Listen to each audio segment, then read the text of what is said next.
네, 오늘은 구원의 감격 18번째 시간을 갖도록 하겠습니다. 먼저 요한일서 3장 14절, 15절 말씀을 제가 한번 읽겠습니다.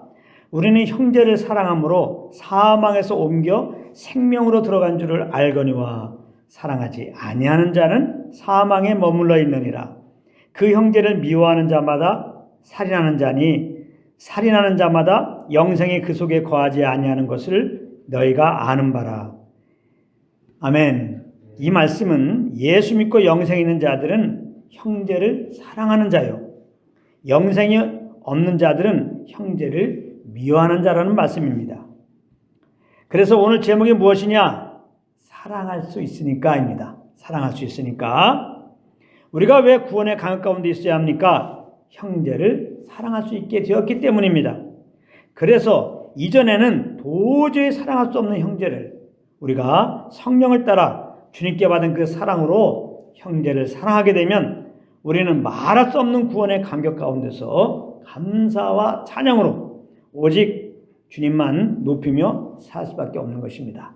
이런 은혜가 여러분들 삶 가운데 넘치길 바랍니다. 여러분, 하나님의 은혜로 인하여 믿음으로 구원받은 우리가 누구인지 아십니까? 하나님을 사랑하고 형제를 사랑하는 자라는 것입니다. 이게 무슨 말이냐? 우리는 예수를 믿고 예수님의 생명으로 새로운 피조물, 즉 새 사람이 되었는데요, 우리가 받은 예수님의 생명이 바로 하나님을 사랑하고 형제를 사랑하는 생명이라는 것입니다. 그러니까 이 예수님의 생명의 관점으로 보면 믿는 우리는 이제 하나님을 사랑하고 형제를 사랑하는 자가 된 것입니다. 오늘 본문은 우리는 형제를 사랑함으로 사망에서 옮겨 생명으로 들어간 줄을 알거니와 이렇게 시작하고 있는데요. 여러분, 우리가 어떻게 사망에서 옮겨 생명으로 들어갔습니까? 십자가에서 우리 죄를 위하여 죽으시고 부활하신 우리 주 예수 그리스도를 믿음으로 그렇게 된 것입니다. 요한복음 5장 14절입니다. 내가 진실로 진실로 너에게 이르노니 내 말을 듣고 또 나 보내신 이를 믿는 자는 영생을 얻었고 심판에 이르지 아니하나니 사망에서 생명으로 옮겼느니라. 이렇게 분명하게 말씀하고 있습니다. 예수 믿는 자는 사망에서 생명으로 옮겨졌다고 지금 말씀하고 있습니다. 그런데 오늘 본문에는 무엇이라고 말씀하고 있습니까? 형제를 사랑함으로 사망에서 옮겨 생명으로 들어간 것을 안다라는 것입니다. 그러니까 이 말은 우리가 믿음으로 받은 이 예수님의 생명이 형제를 사랑하는 생명이다, 이 말씀인 겁니다. 그러므로 우리는 분명히 알고 있어야 됩니다. 우리는 믿음으로 형제를 사랑한 자가 되었다는 사실을 말입니다. 그러나 물론 이 말씀을 붙들지 않고 나를 바라보면 어떻습니까?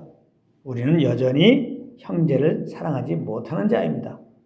연약한 형제를 바라보면 그것을 품으려고 하기보다는 먼저 판단을 하고, 허물 있는 형제를 바라보면 그 허물을 덮기보다는 정죄할 때가 많이 있는 것입니다. 그렇기 때문에 우리는 그리스도 안에서 내가 누구인지를 바로 알고 있어야 하는 것이죠. 그래야 그렇게 살 수 있기 때문입니다. 그렇다면 다시 한번 묻습니다. 그리스도 안에 있는 우리가 누구입니까? 우리는 이제 예수님의 생명으로 말미암아 형제를 사랑하는 자인 것입니다. 예수님의 그 형제를 사랑하는 생명으로 겁났기 때문에 이제 우리는 형제를 사랑하는 자가 되었습니다. 그래서 요한일서 3장 16절은 이렇게 말씀한 것입니다. 잘 들어보세요.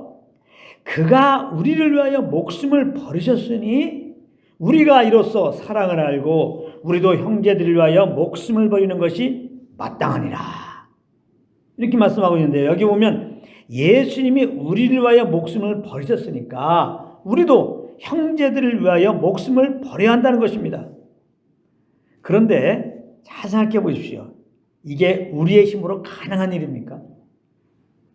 형제 연약함도 품지 못하는데 어떻게 허물 있는 형제를 예수님이 우리에게 하신 것처럼 그 형제를 위하여 우리 목숨을 버릴 수 있냐, 이 말입니다. 이것은 절대 불가능한 일입니다. 그렇다면 이 말씀의 의미가 무엇일까요? 바로 믿는 우리는 예수님이 우리를 사랑하신 그 사랑의 생명으로 겁난 것이니 이제는 예수님의 그 생명으로 살아라는 말씀인 것입니다. 그러면 그것은 예수님이 우리에게 행하신 것처럼 형제들을 위하여 목숨을 버리는 삶의 모습으로 나타나게 된다는 것입니다.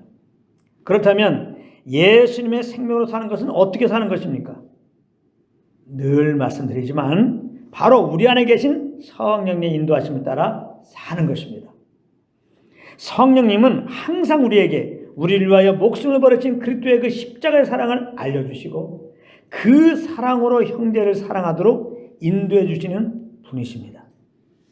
그래서 우리가 성령의 음성에 귀를 기울이면 우리는 그 그리스도의 사랑을 알게 되고 그 사랑으로 우리는 성령을 따라 형제를 사랑할 수가 있게 되는 것입니다.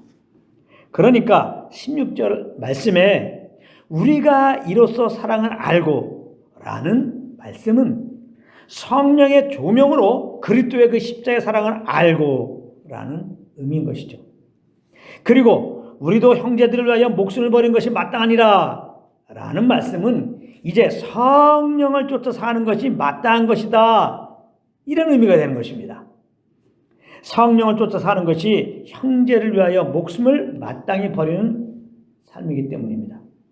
그래서 로마서 8장 4절에 보면은 육신을 따르지 않고 영을 따라 행하는 우리에게 즉 성령을 쫓아 사는 우리에게 율법의 요구가 이루어지게 하신다고 말씀한 것입니다.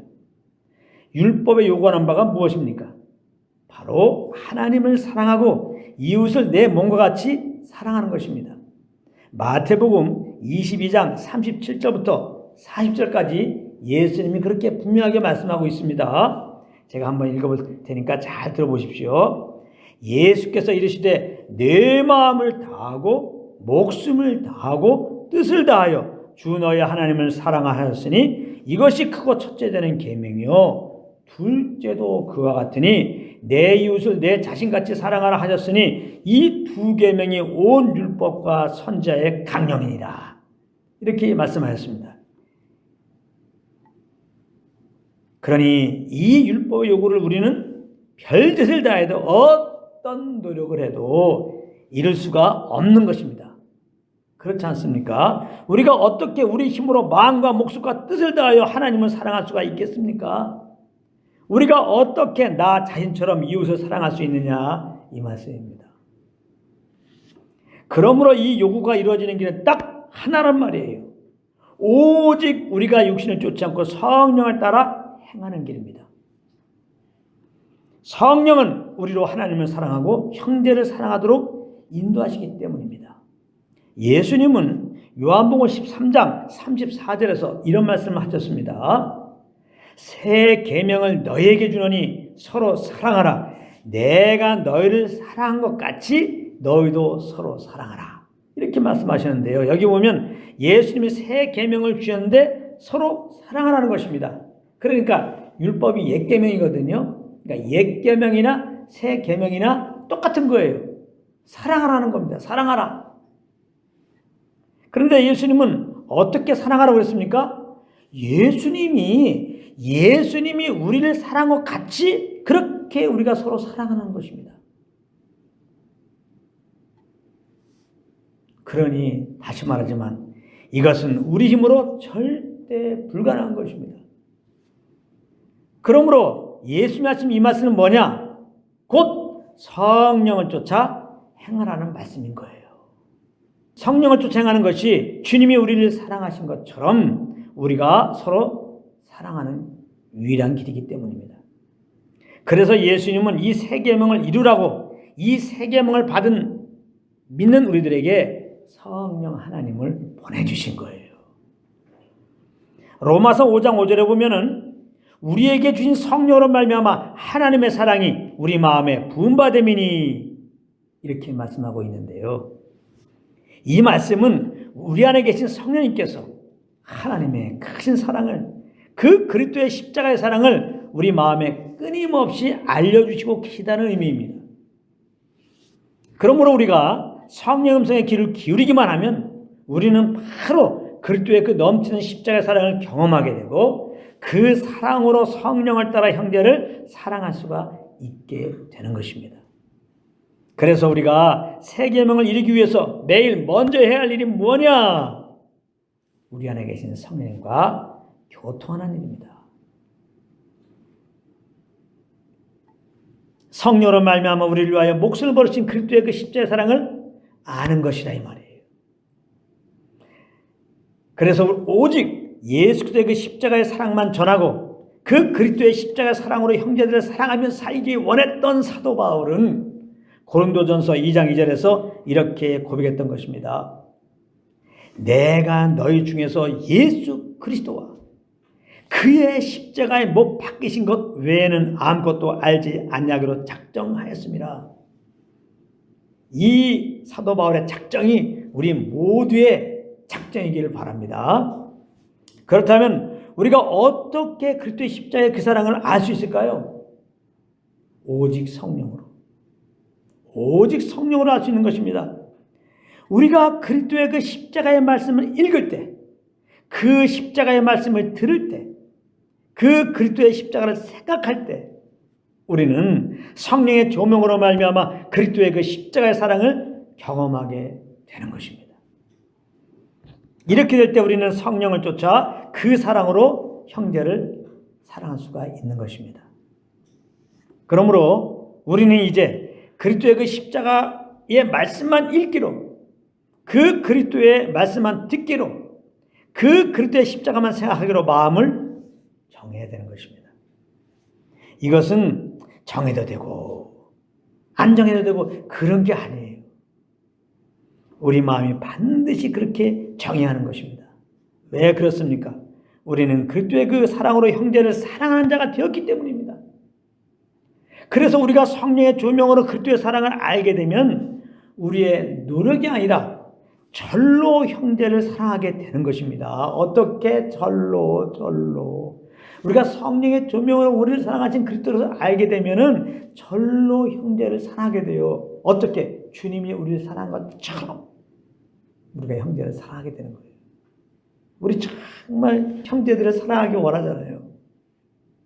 주님을 사랑하는 게 본이 형제를 사랑하는 겁니다. 정말 구원받은 사람이라면 그러한 거룩한 소원함이 있습니다.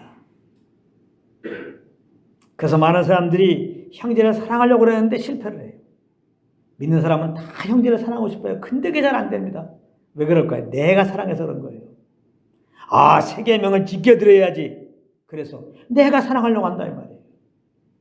목사님이 형제를 사랑하라고 해서 말씀 보니까 서로 사랑하라고 그랬어. 서로 사랑해야지. 그렇지, 사랑해야지. 믿는 사람들이 목사님이 됐는데 집사님이 됐는데 우리가 서로 사랑해야지 하고서 누가 내가 사랑하려고 하니까 실패한다. 안 된다 이 말이에요. 진리를 몰라서. 우리가 형제를 사랑하려면 주님께서 예수님이 우리를 사랑한 그 사랑을 알아야 돼요. 성령으로. 그러니까 성령으로 그 사랑을 알게 되면 자연스럽게 우리는 하나님을 사랑하게 되고 그 사랑은 뭘로 나타나느냐? 우리에게 허락한 영혼들을 주님이 우리를 사랑한 그 사랑으로 자연스럽게 사랑하는 것으로 나타나게 된다 이 말이에요. 그러므로 날마다 손님께 귀를 기울이고 성령으로 말미암아 우리를 사랑하신 그 그리스도의 십자가 사랑을 아는 그런 은혜가 있기 원합니다. 그래서 절로 형제를 사랑함으로 인하여 날마다 구원의 강역 가운데 모든 영광을 주님께 돌리며 사시는 여러분들이 되시기를 우리 주 예수 그리스도의 이름으로 축복합니다.